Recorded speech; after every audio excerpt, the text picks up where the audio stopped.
clock rings, a brand new start. Time to move, time to take part. Breathing deep, feel alive. Let's get ready to thrive. Good morning energy, rise and go. Feel the power, let it show. 안녕하세요. 건강 브런치 셰프 보영 인사드립니다.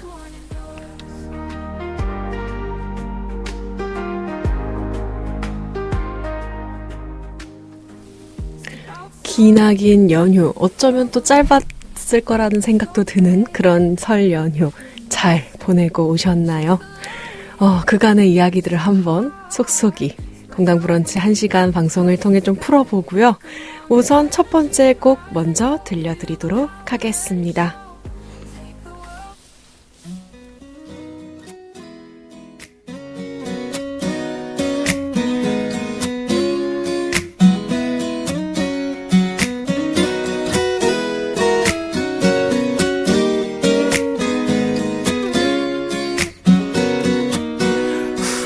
내가 가슴 졸이면서 준비한 너에게 줄 선물 하루하루 내게 하나하나 이제 보여줄게 세상 아름다운 단어들을 주워 담아서 널 향한 내 맘을 담아 시를 쓰겠어 월요일은 이렇게 화요일에는 너에게 줄 선물을 준비해 저 하늘에 떠있는 모든 것 별, 바람, 구름, 태양도 예쁘게 포장해 바구니에 담아둬야겠지 수요일에는 좋은 나무와 망치를 준비해 우리 함께 살 그림 같은 집을 지어야겠지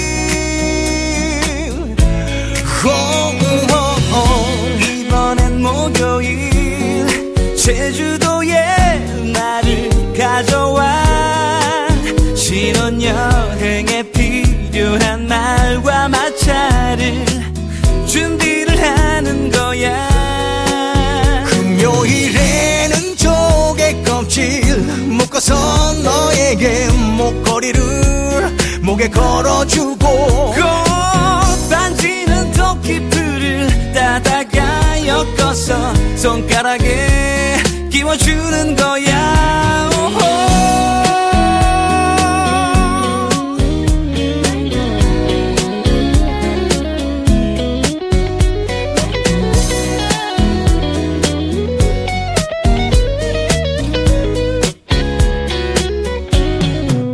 혹시나 그대가 궁금해해도 나는 아직 그대에게 말 못해요 내가 좋은 그대 반응이 궁금해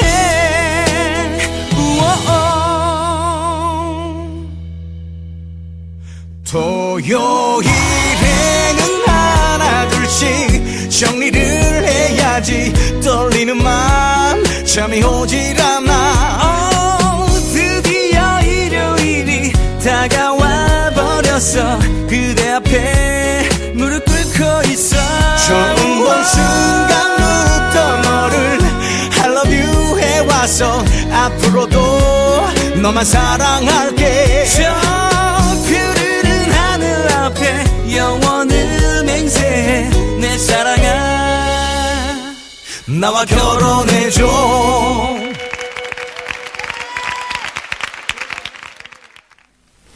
네, 첫 번째 곡 캔의 7가지 선물 들려드렸습니다. 꽤나 오래된 노래이기 때문에 아시는 분들도 있을 테지만 약간 모르시는 분들도 있을 것 같고 또 약간 추억의 노래 소환 느낌으로 들으신 분들도 있을 것 같아요. 네, 캔의 7가지 선물 먼저 들려드렸고요. 또 어쩌면 선물 같았던 그런 설 연휴 다들 어떻게 보내셨나요? 아주 건강하고 또 행복한 설 연휴를 보내셨길 바라고 있었는데 또 날씨가 생각보다 괜찮아졌었어요. 설이라는 거를 진짜 날씨가 알았는지 갑자기 엄청났던 미세먼지도 비가 안 왔음에도 불구하고 싹 거치고 그리고 하늘이 진짜 푸르르더라고요. 너무 예뻐가지고 또 이렇게 찐 새해를 맞이해서 또 이런 좋은 날씨를 주나 뭐 이런 생각도 저 개인적으로는 했답니다. 또 날씨의 영향을 많이 받는 저이기 때문에 그런 영향으로 더 기분이 좋았던 것도 있는 것 같아요. 그리고 이제 또 그야말로 찐 새해잖아요. 찐 새해. 그쵸? 이제 우리가 신정도 있지만 딱 구정이 정말 2026년의 시작을 알리는 거기 때문에 또 그런 면에서도 감회가 좀 새로웠던 것도 있었어요. 뭐 저희 집은 차례를 지내거든요. 그래서 차례를 지내면서 막 다들 이제 마음속으로 혹은 이제 구두로 말을 하잖아요. 올해는 좀 어떻게 됐으면 좋겠다. 막 이런 좀 새해 소망들을 마음에 다 품고 계셨잖아요. 저도 이제 그런 마음을 한가득 안고 있었는데 뭔가 진짜 1월 1일부터도 느꼈지만 새해 그 설날을 기점으로 뭔가 정말 좋은 기운이 올 것만 같은 그런 근자감이라고 하죠. 근거는 없지만 왠지 모르게 그냥 자신감이 생기는 그런 또 기점이 되지 않았나라는 생각이 들었습니다. 근데 사실 뭐 근자감이라고 하면은 뭐 제가 여태까지 살면서 항상 가져온 마음이었던 것 같기는 한데 네, 뭐 그런 마음이라도 있어야 이 하루하루를 잘 버텨내지 않겠습니까? 여러분들도 뭐 근자감이라고 해서 나쁠 건 없으니까 근거가 있든 없든 다들 한번 좀 자신감을 가지고 올해 찐 새해를 한번 맞이해 보셨으면 좋겠습니다. 또 다음 주면요, 벌써 꽃피는 3월이 옵니다, 여러분. 날씨는 아직 겨울이에요. 오늘이 녹음하는 일 기준으로 다른 지역들은 눈이 오고 있는 지역이 있더라고요. 와, 진짜 다시 겨울의 시작인지 아니면 우리나라가 지금 점차 두 계절로 바뀌고 있는 건지 영문을 알 수 없지만 우선 제가 있는 이 서울에는 아직 이 마포에는 눈이 오고 있지 않기 때문에 기분은 좋습니다. 너무 단순한가요? 뭐 어쩔 수 없죠. 날은 아직 춥지만 비나 눈이 오고 있지 않아서 아직 기분이 살짝 소강 상태는 아니다. 그래서 더 활기차게, 더 행복하게 지금 이 녹음을 진행할 수 있을 것 같다라는 생각이 듭니다. 네, 우리 또 설날에 명절에 맛있는 음식들 많이 또 드셨나요? 제가 또 이제 설을 대비해가지고 여러 가지 여러분들에게 많은 정보를 알려드리려고 노력을 했었는데, 뭐 예를 들어서 우리가 좀 혈당이 높은 음식을 먹을 때는 야채를 꼭꼭 챙겨 드셨으면 좋겠다. 그리고 정말 많이 드셨을 거기 때문에 또 고칼로리 음식들, 명절 음식들 얼마나 또 맛있는 게 많아요. 그런 고칼로리 음식들을 많이 드셨을 거라 예상을 하면서 제가 또 좀 마지막 날에는 클린하게 족욕, 마사지 이런 것도 좀 하면서 따뜻한 차 한 잔으로 조금 속을 리셋시키는 것도 추천드리기도 했고요. 실천하신 분들이 계실까요? 사실 약간 조마조마한데 우리 청취자분들 중 뭐 한 분 정도는 하지 않았을까요? 그런 기대를 안고 저는 또 오늘의 지식을 한번 전달해 드리러 출발을 해보도록 하겠습니다.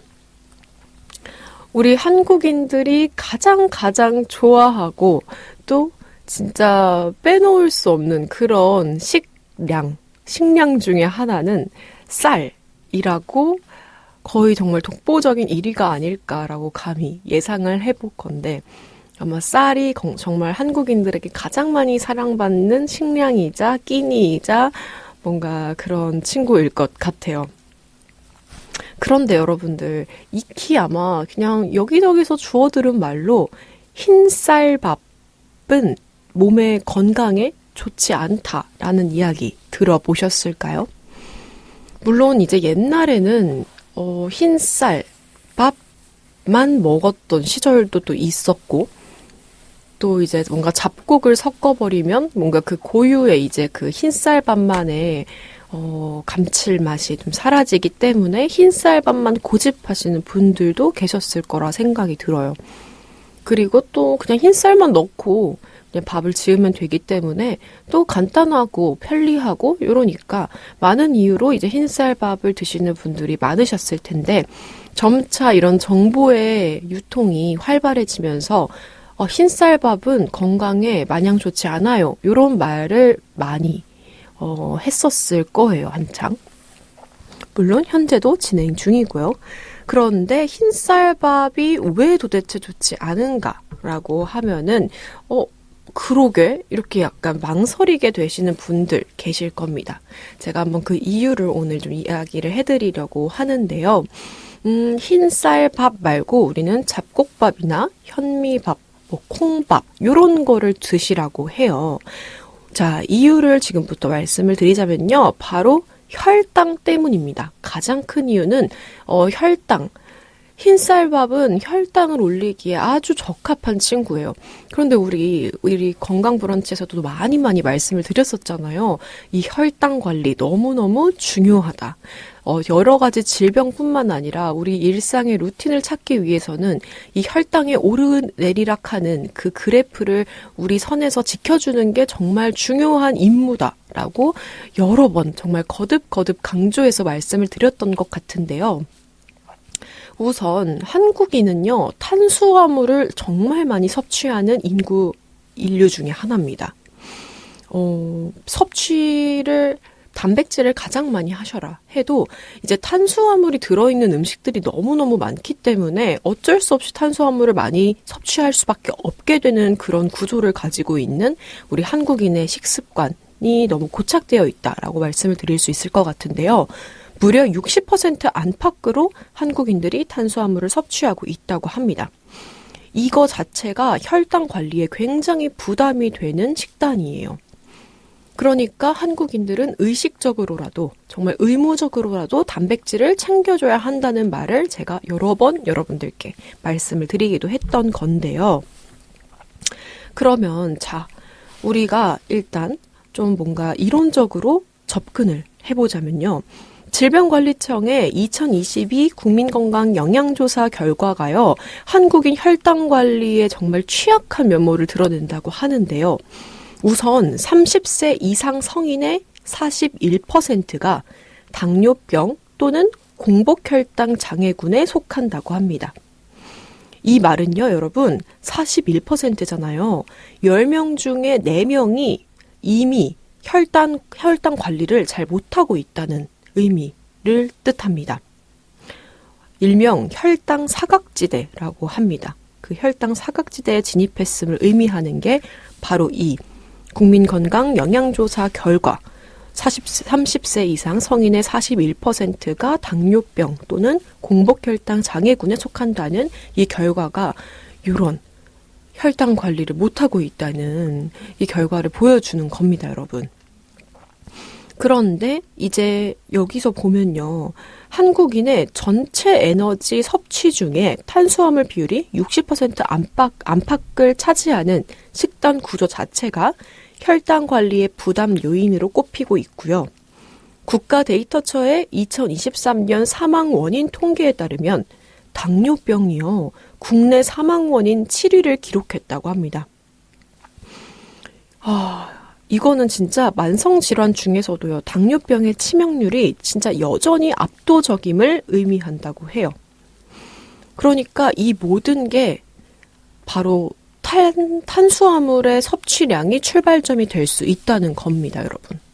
이렇게 약간 질병으로 정확하게 연관을 지어서 설명을 드리면 조금 더, 탄수화물의 위험성, 단백질의 중요도를 체감을 하시겠나요? 41%면 정말 10명 중 4명이에요. 우리 그냥 이제 옆에 타고 있는, 대중교통에 타고 있는 사람 한 칸에도 10명이 사실 넘잖아요. 지하철로 따지면. 버스도 마찬가지고요. 그러면 그 중에 내가 속하지 않을 확률이 사실상 드물 수 있다라고 말씀을 드립니다. 그러면 이 당뇨병 그리고 혈당 관리를 좀 우리가 유지를 하기 위해서는 우리만의 이제 이 선을 지키기 위해서는 탄수화물 섭취량을 조절할 필요가 있다는 거죠. 그런데 이 탄수화물 중에서도 한국인들이 놓지 못하는 그 흰쌀, 그 흰쌀밥. 그러면 그 흰쌀밥을 먹으면 안 되는 건가요? 도대체 왜 흰쌀밥이 혈당을 갑자기 치솟게 만드는 건가요? 라고 하면요. 근데 흰쌀밥을 안 먹고 어떻게 살아요? 그쵸, 여러분? 우리가 진짜 맛있는 비빔밥집 아니면 정말 내가 사랑하는 뭐 날치 알밥, 뭐 국밥 요런 식당에 가면요. 흰쌀밥을 주는 식당이 전 더 많은 것 같거든요. 물론 그 흑미밥, 잡곡밥 주는 식당들 혹은 뭐 현미밥으로 이제 건강한 한상 이렇게 해가지고 주는 식당들도 물론 많이 있지만 제가 갔던 식당을 보면 대체로다가 한 80% 이상은 흰쌀밥을 주는 것 같아요. 그러니까 우리가 안 먹을 순 없어요. 그리고 그 통통한 흰쌀밥, 얼마나 그 고슬고슬하게 찰지게 지어진 그 갓 지은 밥만의 고소한 맛 너무 맛있잖아요. 너무 감칠맛 돌고 또 씹으면 씹을수록 단맛도 올라오고 그 맛을 우리가 안 이상 어떻게 그걸 포기를 합니까? 그러니까 아예 안 먹을 수는 없어요. 그런데 우리가 밖에 나가서 그렇게 먹는 식사를 우리가 저 흰쌀밥 안 먹는데요? 현미밥으로 바꿔주세요. 이렇게 할 수는 없잖아요. 그러니까 우리가 집에서 먹는 것만큼이라도 좀 조절을 해주면 좋을 것 같다라는 이야기를 드리고 싶습니다. 그러면 저는 이런 사람들이 있을 수 있어요. 저는요 혼자 살아서 뭐 잡곡밥이나 현미밥 이런 거 지어 먹을 힘도 없고요. 잘 모르겠어요. 혹은 우리 집에 그렇게 쌀을 많이 두고 싶지 않아요. 저장 공간도 부족해요. 우리는 무조건 흰쌀밥을 먹어야 돼요. 혹은 난 현미밥 소화가 잘 안 돼요. 그러니까 그냥 흰쌀밥 먹고 싶어요. 그리고 흰쌀밥이 제일 맛있어요. 하시는 분들. 다양한 이유로 흰쌀밥을 좋아하시는 분들이 있으실 거예요. 그럼 그런 분들은 저는 그럼 밥 안 먹고 살아야 되나요? 밥 자체를 짓지 말라는 건가요? 하시는 분들을 위해서 한 가지 방법을 제가 드리려고 합니다. 흰쌀밥을 그나마 우리가 조금 더 혈당을 천천히 올리도록 도와줄 수 있는 그 흰쌀밥을 변형시킬 수 있는 그런 방법이 있습니다. 바로요. 밥을 식혔다가 먹는 겁니다. 이게 무슨 말인가? 하시는 분들을 위해서 말씀을 드리면요. 우리가 보통 갓 지은 밥 혹은 밥솥에 보온으로 되어 있는 그런 흰쌀밥 따뜻한 상태로 먹게 되잖아요. 그럼 그런 상태에서 먹으면요, 여러분. 밥 속에 전분 있죠. 그 전분이 소장에서 아주 빠르게 분해되는 성질을 가집니다. 그렇기 때문에 식후 혈당을 상대적으로 빠르게 올리는 이유예요. 그런데 우리가 밥을 약 4도 정도의 냉장 환경에서 12시간에서 24시간 정도 보관하면요.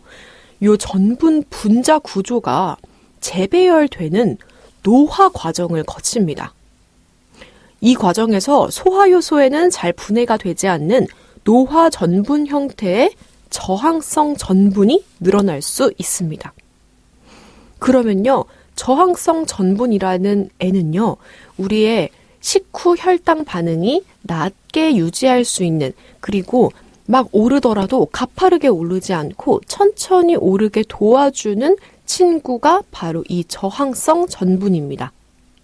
우리가 밥을 먹으면 인슐린이라는 호르몬이 나와요. 그런데 이 인슐린이라는 호르몬이 갑자기 막 나오면 그게 바로 혈당 스파이크거든요. 그런데 이 인슐린 민감도를 조금 낮춰줄 수 있는 거죠. 그러니까 우리가 혈당 반응을 다소 완만하게 만들 수 있는 원리입니다.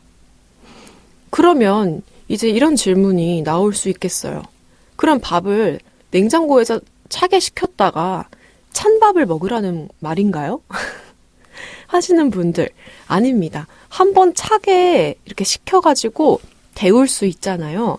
데우면 어차피 한번 식혔다가 데우면 그 저항성 전분이 다시 그 분자 구조가 재배열돼서 원래의 전분 구조로 돌아가지는 않습니다. 그렇기 때문에 우리가 갓 지은 따뜻한 밥을 먹지 않는 거에 초점을 두는 거지 이미 냉장 보관 혹은 냉동 보관을 했다가 다시 데워서 따뜻하게 먹는 거는 아무런 영향을 주지 않으니까요. 따뜻하게 내가 내 입속으로 들어올 때는 따뜻하게 먹되 갓 지은 따뜻한 밥은 조금 피하시는 게 좋다라는 말씀을 드립니다. 저도 개인적으로 저는 이제 1인 가구이기 때문에 한 번 밥을 했을 때 그걸 한 번에 다 먹지도 못할 뿐더러 이제 보온 상태로 돌아가면은 아무래도 좀 밥이 딱딱해지는 경향이 있을 수밖에 없잖아요. 그리고 저는 또 한 명이서 먹기 때문에 좀 이렇게 대량으로 해두고 냉동 보관을 해서 그때그때 데워 먹는 걸 선호를 하는 편이거든요. 저는 처음 이제 1인 가구가 되었을 때부터 지금까지 거의 이제 10년이 돼가는 이 기간 동안 이렇게 밥을 먹어왔는데 처음에는 몰랐죠, 저도. 냉동을 해놓으면은 이 혈당 상승 혹은 또 칼로리 면에서 조금 더 이제 낮춰서 내 뭔가 다이어트나 식단 관리에 좀 더 도움이 될 수 있다는 점은 전혀 모르고 그냥 저는 보관에 용이하기 때문에 그리고 내가 밥을 지금 당장 했는데 일주일 안에 만약에 먹어야 해요. 그러면 그 일주일 안에 못 먹을 수도 있잖아요. 뭐 때때로는 외식할 때도 있고 아니면 일하다가 밖에서 이제 챙겨 먹을 때도 있고 아니면 밥이 아니라 면을 먹을 때도 있고 이런 상태일 경우에는 밥을 제때제때 못 먹어가지고 그냥 보온으로 밥솥에 놔뒀을 때 버리는 경우가 있을 수 있으니까 그냥 냉동 보관 한 번에 좀 많이 해두고 전부 다 냉동 보관으로 해놓으면 그때그때 먹기도 편하고 이제 햇반처럼 그냥 전자레인지만 돌려도 바로바로 따끈따끈한 고슬고슬한 밥을 먹을 수 있으니까 그런 방법을 여태까지 유지를 해왔는데 이게 한 해, 두 해, 한 5해 지나고 나니까 이런 건강에 관한 이슈들이 많이 떠오르면서 저도 점차 알게 된 지식이랍니다. 물론 냉동 보관을 했을 때 그 유지 기간도 보관 유지 기간도 길어지는 면도 너무너무 장점이고 혈당 관리를 하시는 분들, 내가 너무 혈당 스파이크가 잘 온다, 혹은 흰쌀밥을 좋아한다, 이러신 분들에게는 냉동 보관을 해서 혹은 냉장 보관을 해서 12시간에서 24시간 정도 식혀서 먹을 때 따뜻하게 데워 먹는 게 그런 인슐린 저항성, 내 혈당 스파이크를 좀 막을 수 있는 그런 방법에서도 그런 쪽에서도 굉장한 장점이 될 수도 있고요. 신기하게도 냉동 보관을 하잖아요, 여러분. 그러면 그 밥의 칼로리 자체가요, 10%에서 한 15% 정도 줄어드는 그런 효과도 있다고 합니다, 여러분. 그냥 밥을 해서 냉동 보관만 했을 뿐인데 칼로리까지 줄어든다고 하면은 뭐 이건 냉동 보관을 해야 될 수밖에 없는 뭐 그런 이유가 되지 않을까라는 생각도 듭니다. 어쩌면 저도 이제 처음엔 몰랐지만 약간 얻어 걸린 거죠. 뭐야, 나 냉동 보관 잘했네? 막 이런. 실제로 그리고 저희 본가에서도 밥을 막 그때그때 해서 먹기보다는 밥을 해놓고 냉동으로 보관을 자주 거의 대부분 하고 있거든요. 그래서 먹을 때마다 좀 돌려 먹고 하는 스타일인데 그런 게 이제 우리의 일상생활 속 정말 사소한 건강관리 방법이 될 수 있겠다라고 말씀을 드립니다. 여러분들도 한번 오늘부터는 밥을 해서 바로 드시는 것보다 살짝 식혔다가 다시 데워 드시거나 혹은 냉동 보관했다가 다시 돌려 드시거나 하시는 걸 추천드립니다. 한번 시도해 보시는 것도 나쁘지 않을 것 같아요. 또 이런 분들 중에서는 안 해보셨던 분들은 그러면 너무 밥이 딱딱해지지 않나요? 라고 하시는 분들이 계실 수 있을 것 같은데요. 또 요즘엔 냉동 보관 용기가 되게 잘 되어 있어요. 그렇기 때문에 돌렸을 때 오히려 촉촉하고 오히려 더 찰진 밥이 될 수 있거든요. 그래서 냉동 보관 용기를 한번 알아보시는 것도 좋을 것 같고요. 갓 된 밥을 이제 바로 넣잖아요. 김을 식힐 필요 없어요. 그냥 김 펄펄 나는 상태에서 바로 냉동 보관을 하면요. 전자레인지에 돌렸을 때 정말 그대로의 밥이 나옵니다, 여러분. 다만 여기서 주의하셔야 될 건요. 제가 여러 번 다양한 방법을 시도를 해봤지만요. 정말 그 김이 식지 않은 밥을 냉동실에 넣는 게 아주 중요하답니다. 조금이라도 김이 좀 이렇게 조금이라도 약간 식잖아요. 너무 식어버리고 냉동실에 넣으면요. 진짜 전자레인지에 돌렸을 때 좀 딱딱해질 수 있어요. 그러니까요, 여러분 정말 꼭 갓 된 밥을 막 지어진 밥을 냉동 용기에 넣어서 냉동 보관해 보시고 한 3분 정도 이제 꺼내서 드셔보는 걸 추천드립니다. 그리고 보관 기간이 정말 많이 늘어나요. 여기다가 칼로리도 줄어들고 아주 그냥 일석삼사조랍니다. 여러분들도 한번 우리의 혈당 관리를 위해서 이런 방법 한번 꼭꼭 참고해 보시길 바라겠습니다. 네, 그럼 저희 이쯤에서 한번 노래 한 곡 듣고 오실게요. 조재즈가 부릅니다. 그리워 혼자 하는 말.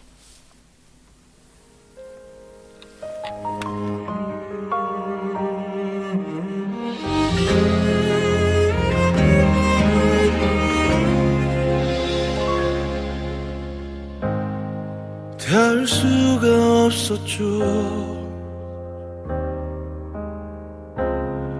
그저 바라보네요 그대 소리조차 못 내요. 나는 그대 마음만 기다립니다. 바라보고 바라봐도 멀어져 가네요. 이제는 내게 와요. 그대에게 하고 싶은 말. 사랑해 그댄 모르죠. 밤하늘 별처럼 쏟아지는 그 말. 가슴에 채워넣는 말. 그리워 혼자는 말. 처음부터 그대였다는 그 말.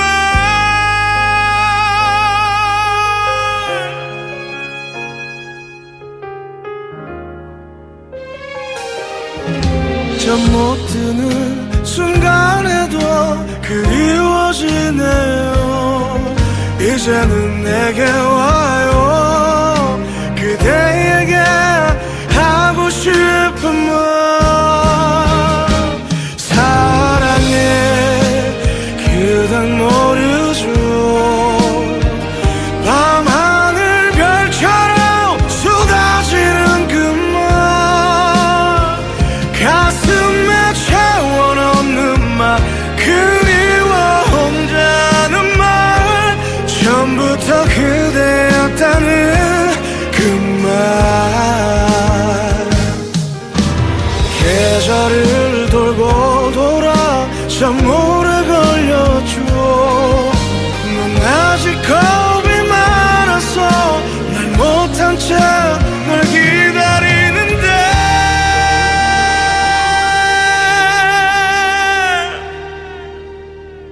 사랑해 그대를 사랑해.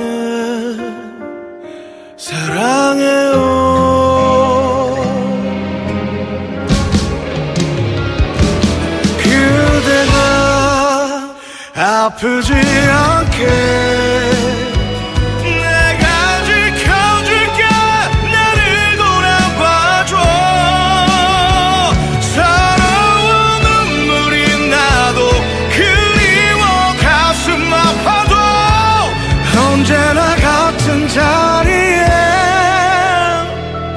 있을 테니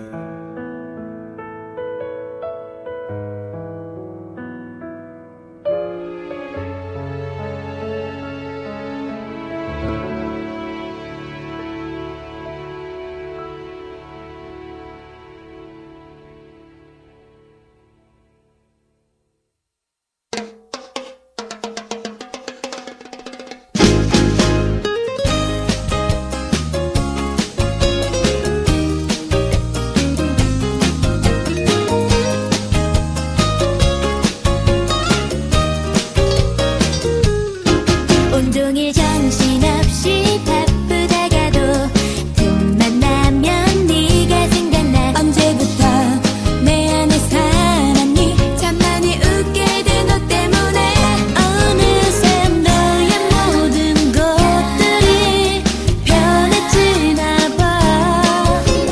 부드러운 미소도 나지막한 목소리도 아직은 얘기할 수 없지만 나 있잖아 네가 정말 좋아. 사랑이란 말하긴 어설플지 몰라도 아주 솔직히 그냥 네가 참 좋아.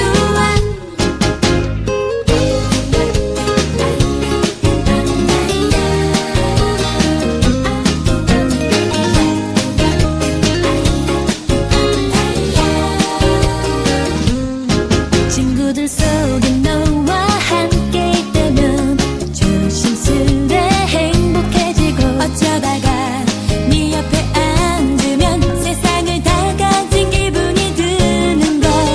우연히 눈만 마주쳐도 그들의 발끝만 보게 되고 조금씩 내 마음이 너에게 가고 있는 걸. 이 세상에 두 사람 너랑 나만 몰랐나 봐. 얼마나 잘할지는 몰라도 난 네 곁에 서고 싶어 정말. 하루하루 점점 더 커져가는 이 느낌. 다른 날보다 그냥 네가 참 좋아. 손잡을 때는 어떨까? 우리 둘이 입 맞춘다면 아직은 얘기할 수 없지만 난 있잖아 네가 정말 좋아. 사랑이란 말하긴 어설플지 몰라도 아주 솔직히 그냥 네가 참 좋아.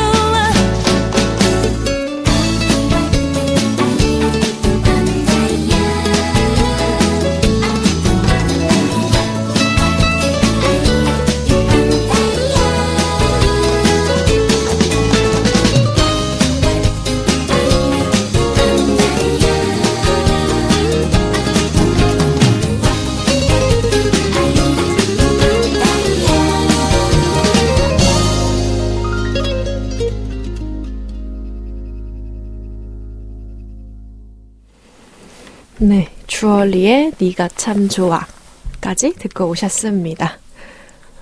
첫 번째 했던 이야기를 조금 이어가지고 한번 해보자면요, 여러분. 아까 이제, 말씀을 드렸듯이, 우리가 냉장 보관하거나 냉동 보관을 한 밥을 먹게 되면요, 그 쌀 안에 있는 전분의 구조가 달라지기 때문에 우리의 몸에서 혈당 반응이 조금 늦춰질 수 있다라고 말씀을 드렸는데요. 이제 흰쌀밥, 그러면 이 흰쌀밥을 냉동이나 냉장만 해서 먹으면 뭐 장땡인가요? 라고 하시는 분들 약간 말이 좀 이상한가? 장땡인가요? 냉동해서 먹으면 장땡인가요? 하시는 분들.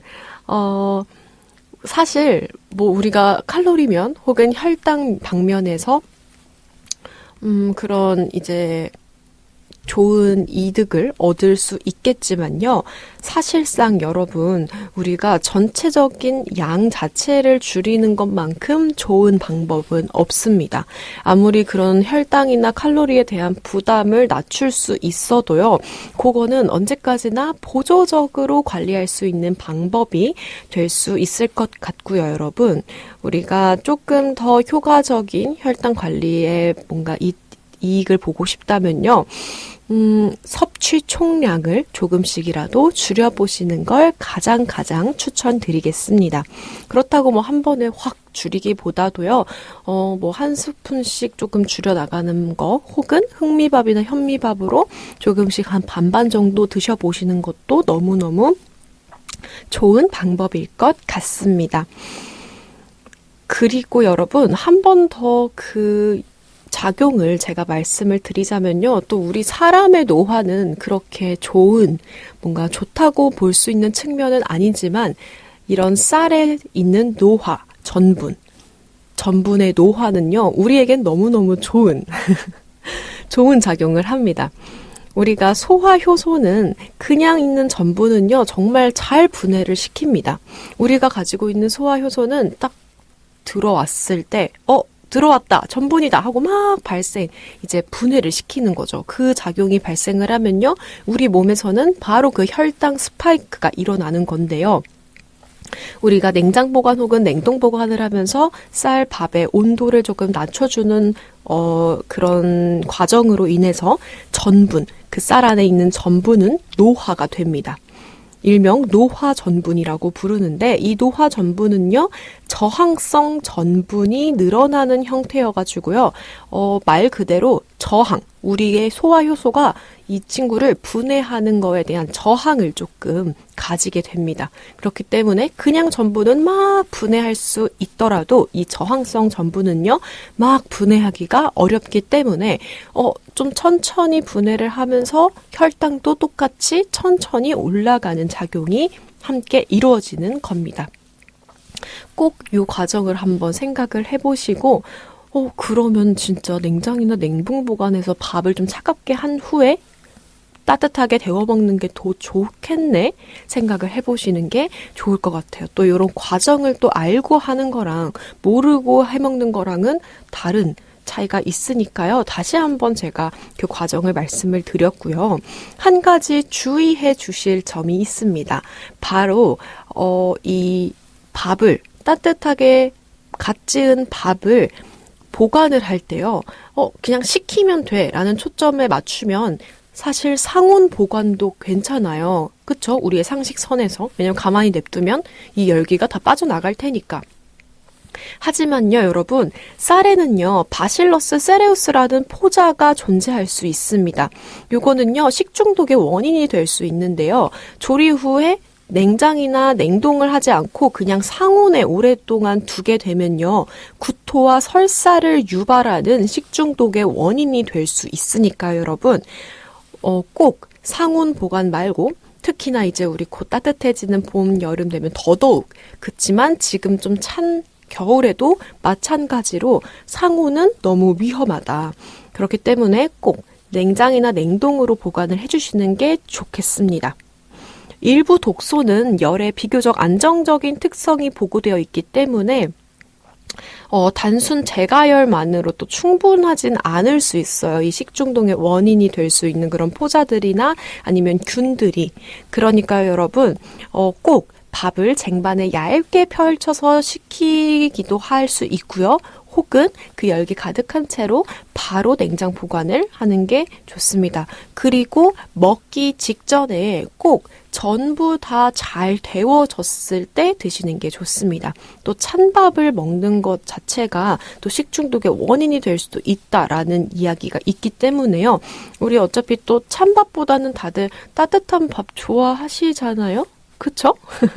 그러니까 냉장이나 냉동 보관해서 밥의 열기가 전부 다 식었을 때도요, 이제 전자레인지에 데울 때 전부 다 충분히 가열된 상태로 이제 따뜻하게 열기 폴폴 나는 그런 따뜻한 밥을 즐겨주시면 좋을 것 같습니다. 네, 요쯤에서 우리 한번 좀 더 추가적인 설명, 주의해야 할 사항까지 말씀을 드렸고요. 노래 한 곡 듣고 오시겠습니다. 마야가 부릅니다. 나를 외치다.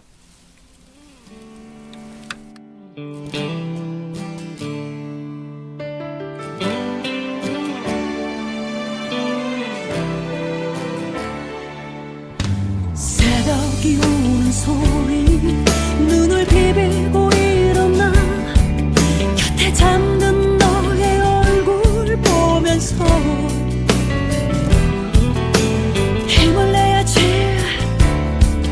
절대 쓰러질 순 없어 그런 마음으로 하루 시작하는데 꿈도 꾸었었지 뜨거웠던 가슴으로 하지만 시간이 나를 버린 걸까 두근거리는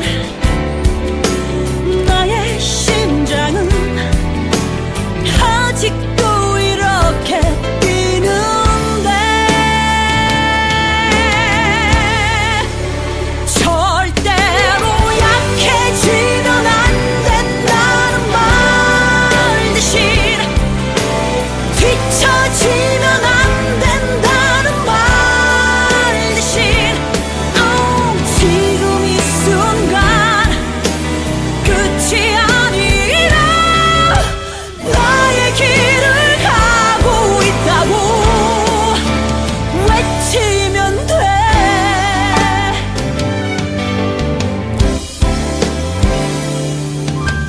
지쳐버린 어깨 거울 속에 비친 내가 어쩌면 이렇게 초라해 보일까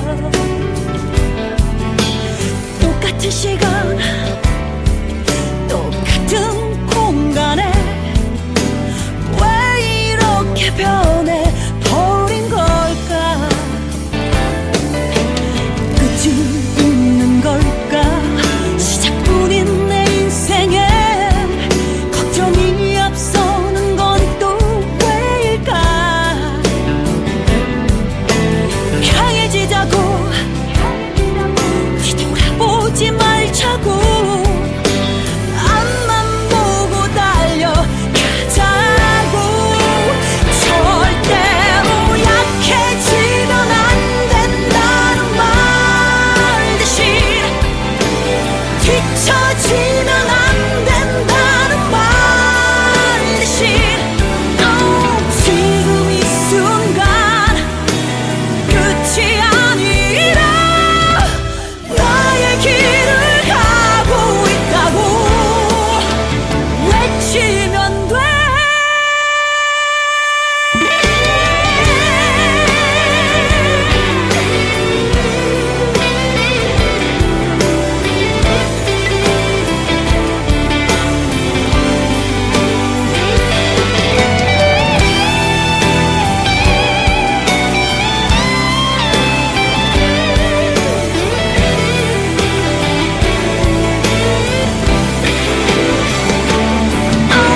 지금 이 순간 끝이 아니라 나의 길을 가고 있다고 외치면 돼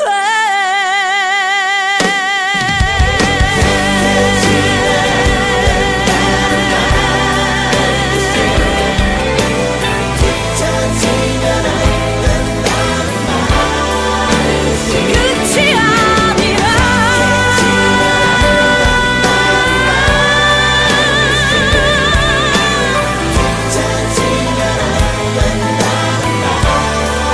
나의 길을 간다고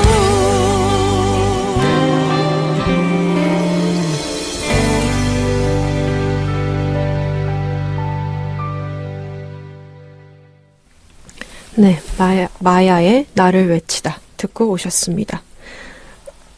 제 초등학교 때 가장 좋아했던 가수가요, 여러분.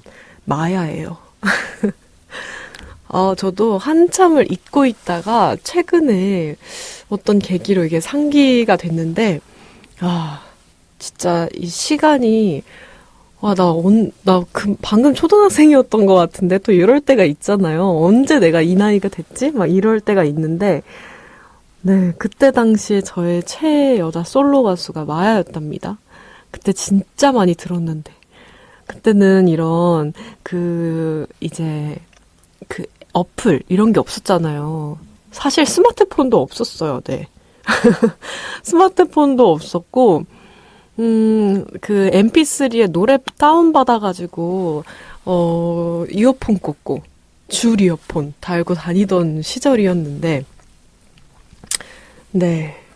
그때는 정말 마야님의 노래를 정말 많이 들었었습니다.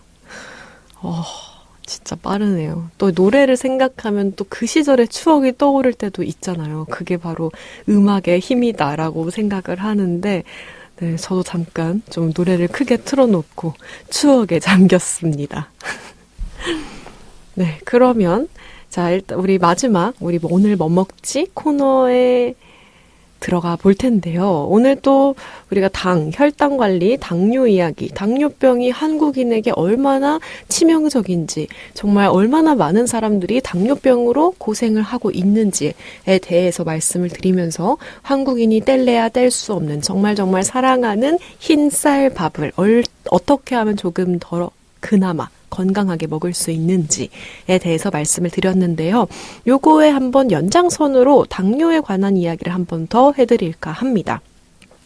오늘은요, 여러분, 식탁에 이 친구들과 함께 밥을 드셔보시면 어떨까라는 생각이 듭니다. 총 3가지 말씀을 드려볼 텐데요. 자, 우리가 사실 당뇨 관리뿐만 아니라요, 정말 일상 속에서 갑자기 찾아오는 질병들이나 갑자기 찾아오는 그런 뭔가 악조건의 컨디션, 이런 것들은 약이나 영양제로 해소시킬 수 있는 게 드뭅니다. 가장 중요한 건 여러분, 매일 먹는 음식, 매일 하는 활동, 매일 하는 자세, 습관, 내 일상을 바꾸는 게 정말 제일 중요한 일이라고, 영양제나 약보다도 더 중요한 일이라고 말씀을 매번 드리고 있습니다, 여러분. 매일 먹는 음식이 그대로고 내 식습관이 바뀌지 않는데 약만 추가해서 복용한다고 그 어떠한 질병이 나아질 수는 없는 거거든요. 우리가 또 근본적으로 건강한 몸 상태를 만들기 위해서는요, 근본적인 우리의 생활 습관부터 조금씩 변형을 시켜줘야 합니다. 그런 의미에서 오늘 아까 밥도 이야기를 해드렸고요. 자, 이제 첫 번째 음식을 얘기를 해드리자면요. 깻잎입니다. 깻잎. 의외로 정말 많이 먹는 식재료이기도 하고요. 사실 챙겨 먹으려고 하지 않으면 또 안 먹게 되는 식재료인 것도 같아요. 이 깻잎이요. 식이섬유가 있기 때문에 당뇨 관리에 정말 많은 도움이 된다고 합니다. 식이섬유라고 하면은 우리가 먹은 탄수화물을 장에서 한꺼번에 흡수되지 않도록 그물처럼 좀 잡아주는 역할을 하게 됩니다. 그러니까 식이섬유는요, 당을 잡고 있는 역할을 해요. 밧줄로 막 묶는 것처럼 이렇게 밧줄이 되어가지고 식이섬유라는 밧줄이 당이라는 물체를 묶고 있는다고 생각을 하시면 돼요. 그리고 얘를 천천히 놓아주는 역할을 하는 거죠. 그렇기 때문에 밥만 먹었을 때보다요, 깻잎 같은 채소를 함께 먹으면 혈당 상승 속도를 늦추는데 도움이 됩니다. 그리고 깻잎에는 식이섬유뿐만 아니라 칼슘도 풍부하게 들어있습니다. 칼슘은 인슐린이 분비되는 과정에도 관여하는 미네랄이기 때문에 혈당 조절을 돕는 데도 간접적인 도움을 줄 수 있습니다. 아까 저희 인슐린 잠깐 얘기했었잖아요. 밥을 먹게 되면은, 음식을 먹게 되면은 인슐린이라는 호르몬이 우리 몸에서 분비가 되는데, 이 친구가 막 빨리 분비가 되면은 그만큼 혈당 속도가 빨리 올라가게 되는 거고, 인슐린이 천천히 분비하게 되면은 혈당 상승 속도가 완만해지는 거고요. 그런 인슐린이 분비하는 과정에 관여하는 게 바로 칼슘. 그러니까 칼슘은 혈당 조절을 돕는 데도 아주 큰 영향을 미치는 거죠.